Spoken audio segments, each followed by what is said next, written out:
میری زندگی یہاں سیٹل ہے، دوست، ماں باپ سب یہاں ہیں اور میں اس روٹین میں خوش تھی، مگر اس کا گلا تھک گیا، وہ سانس لینے کو رکی۔ آئی ایم سوری کافی نہیں ہے، تم ہاشم سے بات کرو، تم نے جو اس کا چرایا ہے اسے واپس کر دو۔ یہ تو میں کبھی نہیں کروں گا، لیکن اگر آپ نوشیروان سے ایکسکیوز کر لیں تو شاید وہ کچھ کر سکیں۔ تم کیوں کچھ نہیں کر سکتے؟ میں آپ کو جھوٹی تسلی نہیں دینا چاہتا، ایمانداری سے بتا رہا ہوں، میری بات ہاشم بھائی نہیں مانے گا۔ آپ شیرو نہیں تو سونیا کو راضی کریں، وہ ضد کرے گی تو ہاشم مان جائے گا۔ وہ کرسی پہ بیٹھا گلاس وال کو دیکھتے ہوئے کہے جا رہا تھا۔ یکدم کوئی جھلک دکھائی دی، گہرے بھورے گھنگریالے بال۔ اس نے چونک کر گردن موڑی، پھر عجلت سے خدا حافظ کہہ کر فون رکھتا کھڑا ہوا۔ وہ اس کو دیکھتی ہوئی آ رہی تھی، آنکھوں کا گلابی پن اب مدھم تھا۔ سادی سانس روکے کھڑا تھا، وہ خوفزدہ تھا، پر امید تھا، وہ پریشان تھا، خوش تھا۔ زمر خاموشی سے کرسی پہ بیٹھی، چہرہ بنا تاثر تھا، بال جوڑے میں تھے، ایک لٹ گردن کو چھو رہی تھی۔ بھابھی نے بتایا تم ادھر ملو گے۔ سادی کو دیکھتے ہوئے وہ متوازن لہجے میں بولی۔ جو زمر گئی تھی، ایک ہفتے میں دوسرا چکر۔ سادی بھی سر ہلاتا بیٹھا۔ چھٹی پہ ہوں آج کل، کام وغیرہ ادھر لے آتا ہوں۔ آگے کا کیا ارادہ ہے؟ زمر لہجے بھر کو بھی اس سے نظر نہیں ہٹا رہی تھی۔ کچھ عرصے بعد پی ایچ ڈی کے لیے جاؤں گا، مگر ابھی نہیں۔ حنین کی کسی اچھی جگہ شادی ہو جائے، پھر امی اور سیم کو ساتھ لے جاؤں گا۔ وہ احتیاط سے بول رہا تھا، زمر کا کوئی بھروسہ نہیں کس بات سے رات والے واقعے کا ذکر چھیڑ دے۔ اور تمہاری شادی؟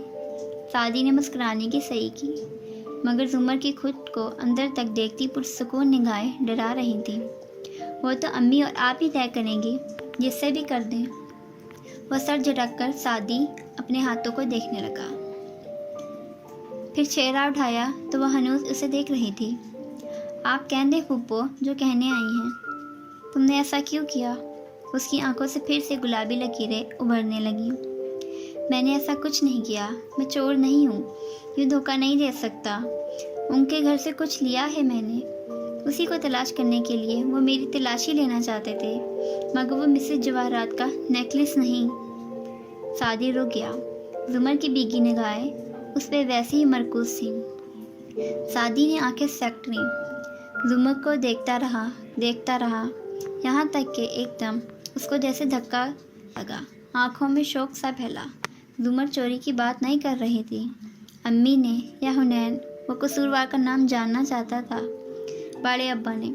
زمر نے بھیگے لہجے میں تصحیح کی۔ سادی کچھ بولنے کے قابل نہیں رہا، لب بھیج کر دوسری سمت دیکھنے لگا، پھر سر جھٹکا۔ میں ان کو اس کے لیے کبھی بھی معاف نہیں کروں گا۔ وہ بری طرح ہرٹ ہوا تھا، زمر کی آنکھوں میں دیکھنے کی ہمت نہیں تھی۔ اندھیرے میں کھڑے شخص پہ کسی نے فلیش لائٹ روشن کر دی تھی۔ مجھے کیوں نہیں بتایا سادی؟ مجھے کیوں دھوکے میں رکھا؟